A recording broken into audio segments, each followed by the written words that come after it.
They're homeless with nowhere to go. Dozens of Iraqi families who escaped the fighting in Mosul have made their way here, a newly built refugee camp in the northern area of Dohuk. Ahmed was an officer in the Iraqi police force. He asked us not to show his face or use his real name for fear he'll be targeted again. These are pictures he says he took of his home after ISIS bombed it. Everything is gone. He took his pregnant wife and children and came to this camp. They're afraid and on the run. People were so scared in Mosul when I left. There was no electricity, no food, and we heard explosions. The Islamist fighters were everywhere in the town. They wore black masks and were armed.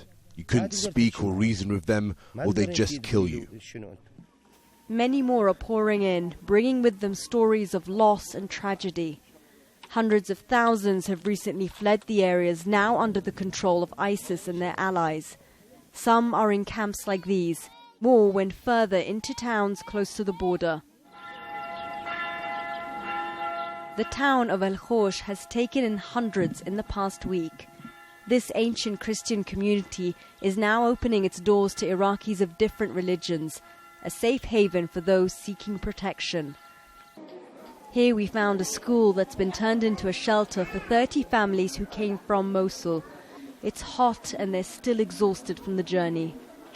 Yunus says she came here with her children because she heard it was safe. It's been a week now and it's been tough. Life is unbearable. There's no water, no medicine, no clean place. It's crowded and it's cramped. If anyone catches a disease, then everyone gets it. One of the hardest things for these people is that they don't know when or even if they'll be able to go back home. The conditions here are really, really tough. All the women in this school have to share this one bathroom. The smell is awful. The water is intermittent and only comes on every other day. And even when it does come on, they tell us that it's very weak. The power supply is also intermittent. The cables run through the school. And one of the other problems is how to get food. There's only 2 cookers in this entire school, and that's meant to service over 140 people. And these are considered the lucky ones. They have a roof over their heads and a garden for the children to play. But in another few weeks, this school will reopen and the little they have will be taken away.